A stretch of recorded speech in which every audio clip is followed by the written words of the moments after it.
Olá, alunos, tudo bem? Meu nome é Luciane, sou professora de Biologia da Secretaria de Educação do Estado do Rio de Janeiro.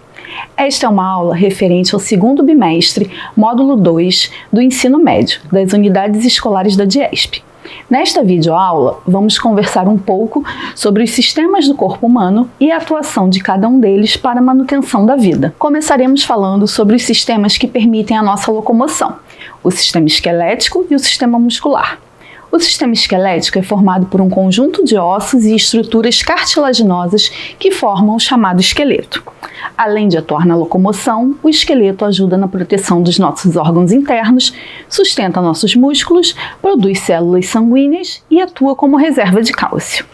O sistema muscular é formado por músculos, que são tecidos com a capacidade de contração, que pode ser voluntária, no caso do estriado esquelético, ou involuntária, no caso do estriado cardíaco e do não estriado. O terceiro sistema que estudaremos é o sistema tegumentar.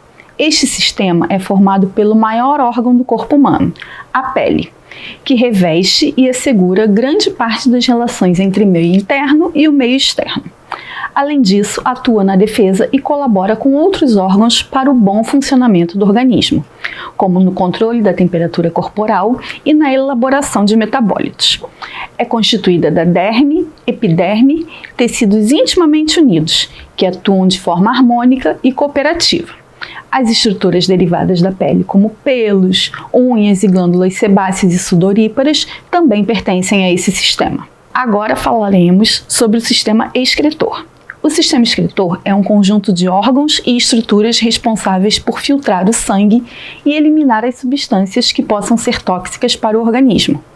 Essas substâncias são resultantes de reações químicas que acontecem dentro das células do corpo humano, durante os processos metabólicos que estas podem realizar. O sistema excretor também é responsável pela homeostase do organismo, isto é, pelo equilíbrio químico interno que controla a quantidade de água e de sais minerais, fazendo com que todas as etapas do metabolismo sejam realizadas de forma correta. É composto pelos rins, ureteres, bexiga urinária e uretra. A reprodução sexuada depende da capacidade que um organismo possui de unir seu material genético ao de um parceiro da mesma espécie.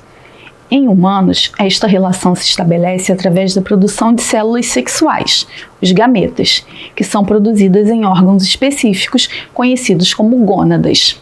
O aparelho genital feminino é composto por órgãos internos, como 2 ovários, 2 tubas uterinas, útero e vagina, e externos, cujo principal órgão é a vulva, que é constituída pelos grandes e pequenos lábios, monte pubiano, ímen, clitóris e glândulas. Os órgãos que são encarregados de produzir os gametas femininos são os óvulos. Eles permitem a implantação do embrião e, consequentemente, a gestação.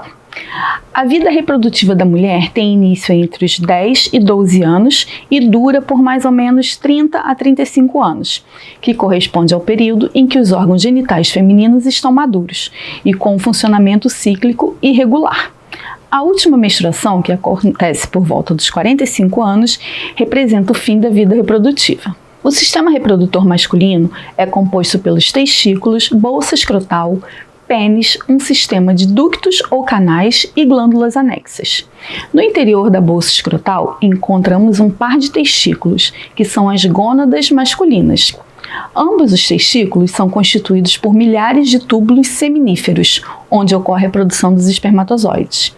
Também é nos testículos que ocorre a produção do hormônio testosterona. Após a formação dos espermatozoides nos túbulos seminíferos, eles são encaminhados ao epidídimo, onde ficarão armazenados até serem eliminados na ejaculação. As glândulas seminais e a próstata são glândulas anexas, que produzem substâncias que nutrem os espermatozoides. Depois de passar por essas glândulas anexas, o esperma ou sêmen é encaminhado à uretra, de onde será expulso. O sistema nervoso representa uma rede de comunicação do organismo. É formado por um conjunto de órgãos do corpo humano que possuem a função de captar as mensagens, estímulos do ambiente e interpretá-los e arquivá-los. Consequentemente, ele elabora respostas, as quais podem ser dadas na forma de movimento, sensações ou constatações. Ele pode ser dividido em 2 porções: sistema nervoso central, que é formado pelo encéfalo e medula espinhal, e o sistema nervoso periférico, que é formado pelos nervos, gânglios e terminações nervosas. O sistema nervoso autônomo é um componente do sistema nervoso periférico que atua regulando algumas funções involuntárias do nosso corpo, tais como ações desempenhadas pelo sistema respiratório, digestório, endócrino e cardiovascular. Ele apresenta duas divisões, a parasimpática e a simpática. O sistema imunológico humano, também chamado de sistema imune ou imunitário, é formado por uma grande quantidade de células e moléculas responsáveis por reconhecer um antígeno e desencadear uma resposta efetora diante desse estímulo. Essas células e moléculas destroem ou inativam o antígeno e, portanto, são fundamentais para garantir a defesa do corpo contra infecções e tumores. Além das células livres, o sistema imunológico possui estruturas individualizadas, tais como os linfonodos e o baço. Quando o antígeno penetra no organismo, as primeiras células que atuam no processo são os macrófagos. Os macrófagos fagocitam e avisam o restante do sistema imunológico sobre o organismo invasor. Em seguida, os linfócitos T auxiliadores reconhecem os antígenos apresentados e inicia-se uma multiplicação dos linfócitos. Eles liberam substâncias que estimulam os linfócitos T citotóxicos e os linfócitos B.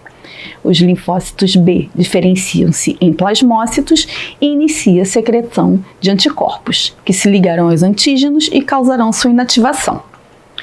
O sistema imunológico, durante o processo de resposta a um antígeno, forma células de memória. São essas células que garantem uma resposta imune rápida caso o mesmo antígeno entre em contato com o organismo novamente. Então, pessoal, hoje nós vimos os principais sistemas que formam o corpo humano e como cada um deles age para o correto funcionamento desta verdadeira máquina. Utilizem seu material escrito e ouçam os podcasts para aprofundar seus estudos. Espero que tenham gostado e até a próxima!